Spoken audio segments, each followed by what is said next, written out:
This is what I'm going to talk about. I'm not going to say very much about any of these things, but I just want to give you a sense of the sort of agenda that I think would be important, perhaps useful to consider as we try to integrate a lot of the commentary that we've heard in the last day and a half in terms of trying to put it together in terms of some formal analytics. This is some things about my lab, and I'm not going to say anything about it, but what I've not heard enough about, and I hope we can spend some time this afternoon, is talking about the organization of research in Morocco. I know about this institution, but I have learned very little about what's happening in the academy. I don't know about the training of graduate students in urban and regional interests, and I hope we can spend some time there, because I think Charlie Carlson's remark about the role of teams in generating research, I think we have an opportunity here to do some proselytizing and perhaps even be a little creative in thinking about ways in which we might be able to attract some Moroccan students to our academies in Europe, in North America, and in Asia.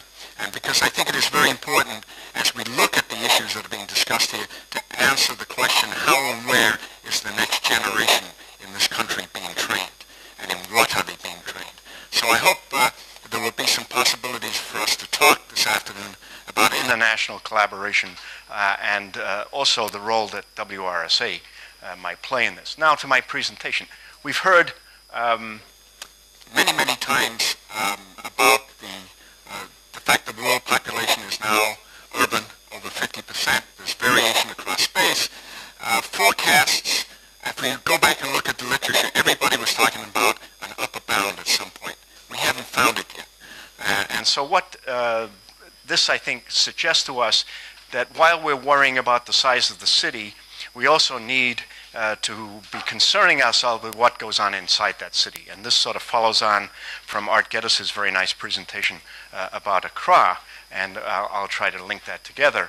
And so we've got a long tradition of literature looking at systems of cities, starting off with central place theory and now morphing into the new economic geography. But we've said very little about how that is linked to the second part, the contribution about the way the internal structure of cities is organized, starting with von Thunen, and parenthetically, as I point out to my students, Samuelson regards him as a much greater contributor to economic theory than Ricardo, although 99.9% of economists would not know who von Thunen was, and that was really unfortunate. So the challenge, I think, is how we are going to link the two. And so I think that as we've seen our own cities transform themselves, one of the aspects of this transformation is not so much the movement from manufacturing to services to an ideas city, but the process of the interdependence that characterizes the internal structure of cities. And so what we've seen, I think, in many countries and in many cities, is an exchange of cities being self-contained operations to much more interdependent.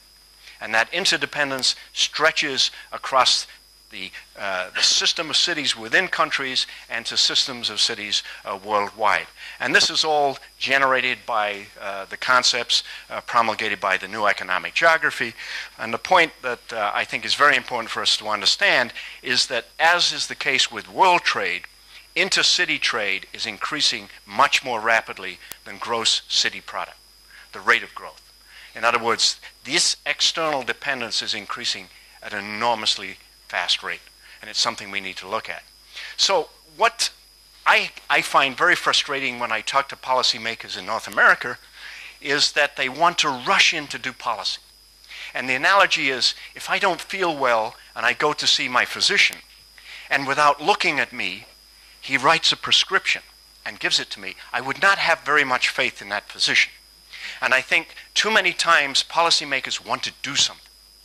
And I think they need to stand back for 1 minute and try to understand how their cities work. And I think that's really important. It sounds very naive, but I can guarantee if you asked a lot of people throughout the world, how does their city work?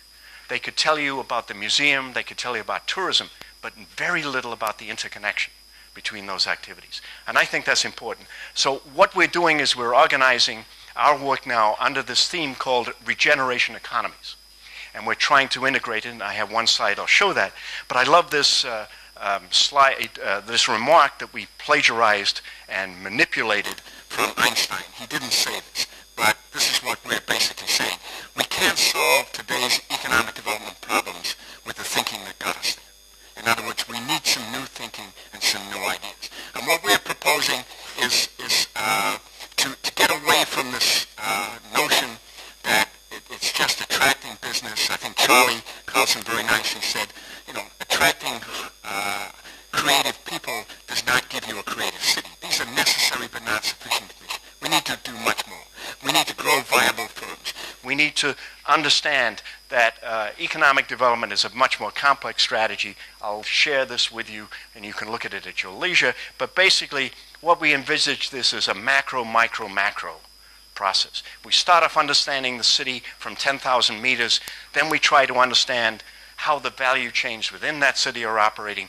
We try to put this together in a development strategy, and then we go up and test alternative strategies at the macro level. And I think this provides us not the way, but a way of trying to get our hands around economic development strategy. I mentioned that there were two characteristics that we have identified that characterize the changing structure of cities. First one is this hollowing out process, that the average establishment or firm inside a city is now much more dependent on sources of inputs that come from outside and markets that are located outside the city. And the second thing is that the process of production itself is changing. It's becoming more fragmented. All right? Less and less activity is being done in any individual establishment. And that's because they're exploiting scale economies rather than economies of scope by producing multiple products. And the fragmentation then leads to this long chain, which now often extends not only across different regions within one country, but often across different countries. And this is the way we summarize this, that essentially in an era of high transportation costs, you had firms producing multiple products to serve local markets. Now we have firms organizing through their establishments specialized production, which serves much, much larger markets. And that has enormous implications for the growth and development of cities. The second aspect of this is that when you have a change in one city, it now has enormously important and significant ripple effects. And this is just an example from the Midwest of the U.S., and you can see that on average, about 20% of the indirect effects that come from changes in any one city occur within a very small geography. And I think this interdependence between that city system is something we need to understand and see how it is changing and see how we can capitalize it. I would love to know how the city system in Morocco is interacting. So if Rabat grows, what is the impact on Marrakesh and on Casablanca and so on and so forth. All right. So as urban regions are evolving, another interesting phenomenon is occurring. They're becoming more competitive, but at the same time, they're becoming more complementary. They're becoming more complementary because they're increasingly part of the same value chains. But they're competitive to try to get various components in those value chains. And so this generates a lot of interesting dilemmas. For example, what do we know about the geography of trade for individual cities? What sort of policy instruments can a single city enact when it's part of this very complex network or web of supply chains? And of course, my own bias is that without formal models, I think it's very, very hard for us to negotiate this and then identify particularly relevant policy. When we look at supply chain analysis, one of the things we find is that this process is happening at multiple levels. And greater country integration in Asia is coming as a result of this fragmentation. Greater integration is taking place. Then really is one that we need to wrap our arms around and see how it is evolving and what sort of implications it has for our policy. This is on Chicago. I'm going to jump in the interest of time. But one of the things that our policymakers get really upset when they look at Chicago is even though our gross product is increasing, the multipliers, the ripple effects are decreasing. And that scares them. And I think that's good news. Because what it means is our firms are exploiting so that what we produce now is nationally and internationally competitive. Using local suppliers is not always in your best interest when you're thinking about these value chains. And there's some other detail here that's important. However, there are some dangers with this stuff. And we saw this process. Denso, which is the Japanese auto supplier, was coerced, I think is a nice way of putting it, to concentrate all their production of the chip that tells the hybrid car, battery, or engine in Fukushima. It was destroyed in the tsunami. There was no other supplier to all of Toyota's hybrid cars. So 180,000 units were not produced in the year the tsunami took place. So supply chain efficiency comes at a potentially high cost of vulnerability. And that's something we look at, and it's sort of analogous to the type of analysis that Eduardo was talking about yesterday. The second part of this, now there's a lot of interest in so-called 3D printing, where a lot of automobile components could be essentially printed on demand, very close to the supply. What is this going to do to logistics demand? That, in combination with the fact that Chinese wage rates are going up such that in 3 years they will be the same as Eastern Europe, and in 5 years, the rest of Europe and the US. What is this going to do to the spatial organization of production? And what economic advantages and opportunities does this present for African cities? So, jumping away with this, what I finally want to do in my last minute is talk a little bit about what goes on inside cities. And what we've found is that as you look at the structure, starting off with just trade flows, it doesn't look very integrated. But then when you add journey to work, income flows, and consumption patterns, you end up with a striking transformation in the structural interdependence in the city. This is just looking at trade flows. And you can see these are the 4 regions within the city.